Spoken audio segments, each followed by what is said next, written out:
আসসালামু আলাইকুম ভিউয়ার্স, আজকের এই গুরুত্বপূর্ণ অনুষ্ঠানে আপনাদের সবাইকে স্বাগতম। এবং আপনারা দেখতে পারতেছেন আমার পাশে কে বসা। ইনি হচ্ছেন মোহাম্মদ নাহিদ বাক। আজকের এই প্রধান অতিথি হিসাবে উনাকে স্বাগতম। সো মোহাম্মদ নাহিদ বাক, আপনি কেমন আছেন? জি ভাই, আলহামদুলিল্লাহ আমি ভালো। আপনি কেমন আছেন? জি ভাই, আমিও আপনাদের দোয়া, দর্শকদের দোয়া ভালো আছি। আচ্ছা ভাই, আপনার কাছে একটা কথা জানতে চাই, আপনার নামের লাস্টে বাক কেন? ও ভাই, এইটা জানেন না? না ভাই, আপনি একটু বুঝিয়ে বললে বিষয়টা আমার দর্শকের মাঝে ক্লিয়ার হতো। আচ্ছা ভাই শুনেন, আমার যে নামের লাস্টের যে বাঘ, বাঘের কারণ হচ্ছে তিনটা কারণের মধ্যে ভাই এক নাম্বার হইতেছে আমরা ভাই বাঘ মেরা রাখছি। এক নাম্বার কারণ হয়েছে এটা আমরা যে আদিকালের যে বংশধর হেরা বাঘ মেরা রাখছে। 2 নাম্বার কারণ হইতেছে ভাই হেরার সাথে কেউ হাই পারছে না। 3 নাম্বার কারণ হয়েছে হেরার মতন কেউ এমন বড় বড় আসেন না। এই 3টা কারণের লাগে ভাই আজকা আমার নামের পরে বাঘ। ও আচ্ছা, আর বাড়ির নামও বাঘ বাড়ি। না, আগে কইতে দেন, দর্শক শুনুক, আপনি শুনেন, আগে কইতে দেন আমারে। আচ্ছা তাহলে শুনেন, আমাদের যে পাশের বাড়ি, এই পাশের ভাই হেরা 3 ভাই আদের যুগের আন্ডার যে বাপসা চাইতে আছে হেরার কথা কইতাছি। আগের যুগের মানুষের কথা কইতাছি, আমরা বংশধর, আমরা বড় বাপের কথা কইতাছি। হেরা মনে করেন 3 ভাই মিল্লা গেছিল পাশের ভাইতে একটা দাওয়াত খাইতো। পাশের ভাই দাওয়াত হইতো গেছিল, পরে দাওয়াত তো হেরা তো বড় সড়ো মানুষ আছেন, বিরাট বড় হাউইনা ডাডের আছেন। তো মনে করেন হাইতো বইছে মাংস আইনা দিতাছে, মাংস 2 টুম্বা 3 টুম্বা 4 টুম্বা ইটা একবারে হায়ালা, বুঝছেন নি? মাংস পেট ভরতেছে না।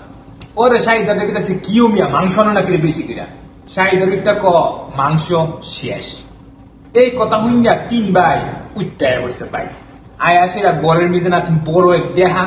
লগে মনে করেন দেহারে দিতে ফালায়া জবক কইরা সাইরা, মনে করেন এই সময় মাগরিবের টাইম আছে, জবক কইরা সাইরা মাগরিবের টাইম আছে।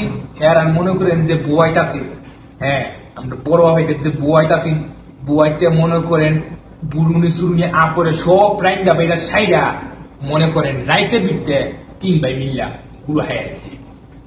কথা বুঝছি, 3 ভাই মিললে গুরু হাই গেছে, হায়া লাইছে। পরে এর পরের দিনটা সেটা মানছে মাংসর কুরবানির গুরু যেমন থেকে কুরবানি দিলে গেরান পা, হ্যাঁ সেই মেমন থেকে কিতারি গেরান কি বুরুনির গেরান, বুরু নিজের ফালাইছে টালাইছে, ইতানের গন্ধ সন্ধ শুকছে, গুরু জব করছে কেডা আয়া সেটা দেহে 3 ভাই বড় গুরু নাই, আয়া সেটা 3 ভাই রাইতে রাইতে এক গুরু হায়া কোথাও কইলিছে। তো এইটা কি ভাই সাধারণ কথা মনে হচ্ছেন? হ্যাঁ বেড়াইটি কিতা আছে মনে করেন, বেড়াইটিও হেইতালের বেড়াইটি আছে। আচ্ছা ভাই, এখন বলেন বাঘ কিভাবে মারলো? আচ্ছা এখন আপনার কত হইলো বাঘ কিভাবে মারছে, তাইলে শুনে বাঘও মারছে, বাঘে একটা না কয়েকটা বাকি মারছে, বুঝছেন নি? আমরা যে বড় ভাবে হেরা যে আছি, হেরা একবার হেরার থেকে এক ভাই গেছিল মুরার নিজের গুরু লিয়া হাল চাষ করবার লেগে। কথা বুঝছেন নি? হাল চাষ করবার লেগে যখন গেছি গুরু লিয়া, পরে আগের কালে তো মনে করেন বাঘটা কিতা হাবার জঙ্গলে অভাব আছি না, অনেক আছি বাঘটা। পরে মনে করেন গুরু লিয়া যখন বাগান তো গেছে গিয়া টিয়া যখন ছাড়ছে, এরপরে মনে করেন হাল চাষ করতেছে, কইরাটি একটু ওড়ানো না মানুষ গাছের তলে গিয়ে বইছে, গাছের তলে যখন গিয়ে বইছে গুরুটার সাইডে দিছে গাছটা সাইবার লেগে।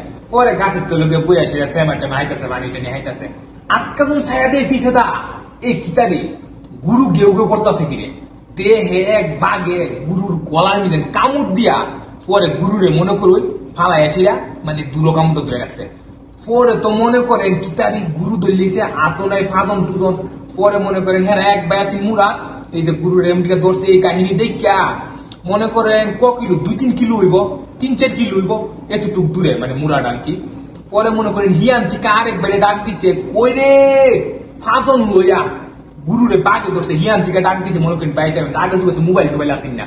পরে হিয়ান থেকে ডাক দিছে বাঘে, মনে করেন আয়া বাঘে বলে এই মনে করেন এক ভাই ফাজন লইয়া পড়ছে, আইসে 2টা সেটা মনে করেন একবারই দিছে বাকিয়ানো শেষ, এই মারলো একটা। পরে মনে করেন মানুষে দেখছে আরে কিতারি বাঘ মারলিছে একবারই দিয়া, কত বড় শক্তিশালী লোক। হ্যাঁ পরে কই আসলে তো হেরা বাস্তবে বাঘ, এই বাস্তবের বাঘ, এমনি হইছে বাঘ মারছে।